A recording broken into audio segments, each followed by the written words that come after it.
अध्याय 46 पारदर्शिता और नैतिक शासन।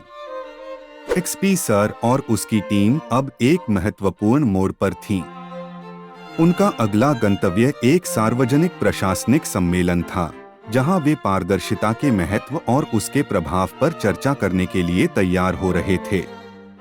इस सम्मेलन में विभिन्न सरकारी अधिकारियों, सामाजिक कार्यकर्ताओं और नागरिकों को एक साथ लाया गया था, ताकि पारदर्शिता को प्रभावी रूप से बढ़ावा देने के उपायों पर विचार किया जा सके। सुबह का सत्र, सार्वजनिक प्रशासनिक सम्मेलन। सूरज की पहली किरणों के साथ एक्सपी सर और उसके छात्र सम्मेलन के मुख्य हॉल में पहुंचे। प्रमुख वक्ता डॉक्टर नीरा माथुर, जो एक प्रसिद्ध सार्वजनिक नीति विश्लेषक थीं, ने सम्मेलन का उद्घाटन किया। उन्होंने कहा, पारदर्शिता केवल एक प्रशासनिक आवश्यकता नहीं है, बल्कि यह एक नैतिक सिद्धांत है जो अच्छे शासन की नींव रखता है। गायत्री ने पूछा, डॉक्टर माथुर, पारदर्शिता किस प्रकार नैतिक शासन को प्रभावित करती है?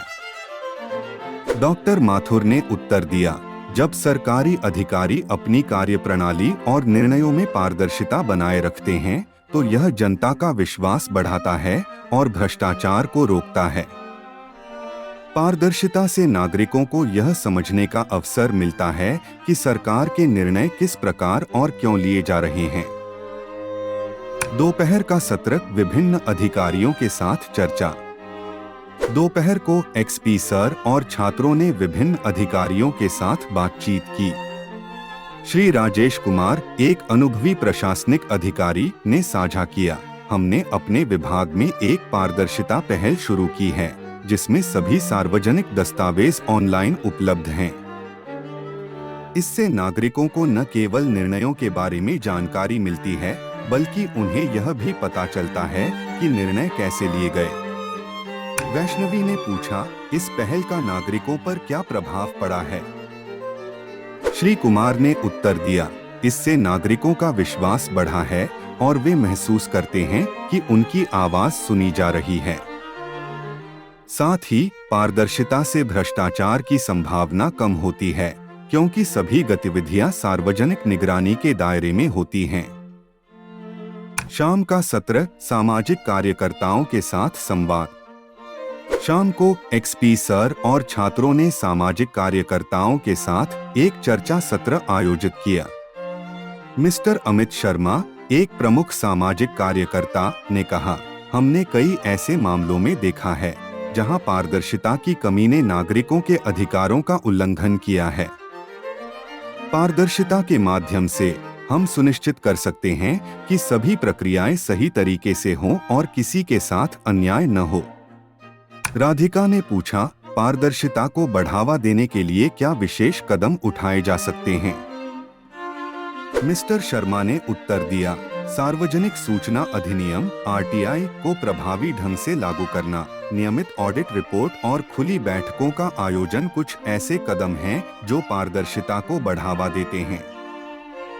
इसके साथ ही सोशल मीडिया और अन्य डिजिटल प्लेटफॉर्मों का उपयोग भी किया जा सकता है।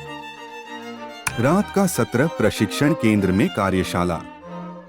रात को एक्सपी सर और छात्रों ने एक प्रशिक्षण केंद्र में कार्यशाला में भाग लिया।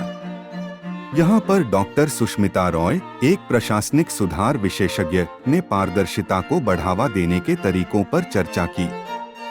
उन्होंने कहा, पारदर्शिता को लागू करने के लिए प्रशासनिक तंत्र को एक सुसंगठित प्रणाली में बदलना आवश्यक है। इसमें स्पष्ट नीतियां, नियमित रिपोर्टिंग और सभी निर्णयों की सार्वजनिक समीक्षा शामिल होनी चाहिए। श्वेता ने पूछा, क्या आप इस विषय पर एक केस स्टडी साझा कर सकती हैं? डॉक्टर रॉय ने कहा, बिल्कुल। एक सफल उदाहरण है जब एक राज्य सरकार ने अपने बजट और खर्चों को पूरी तरह से सार्वजनिक किया। इससे नागरिकों ने बजट की सही दिशा को समझा और खर्चों पर अधिक निगरानी की। इससे सरकार की कार्यक्षमता में भी सुधार हुआ और जनता का विश्वास बढ़ा। समापन सत्र, एक्सपी सर का दृष्टिकोण। एक्सपी सर ने सत्र का समापन करते हुए कहा, हमने आज देखा कि पारदर्शिता केवल नैतिक शासन के लिए एक आवश्यकता नहीं है, बल्कि यह लोकतंत्र की मजबूती का एक महत्वपूर्ण हिस्सा भी है।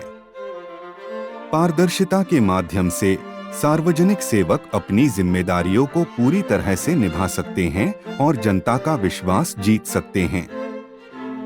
इसे बढ़ावा देने के लिए हमें लगातार प्रयास करने होंगे और एक प्रभावी निगरानी तंत्र स्थापित करना होगा। एक्सपी सर और छात्रों ने यह समझा कि पारदर्शिता न केवल एक नैतिक मूल्य है, बल्कि यह एक महत्वपूर्ण प्रशासनिक उपकरण भी है।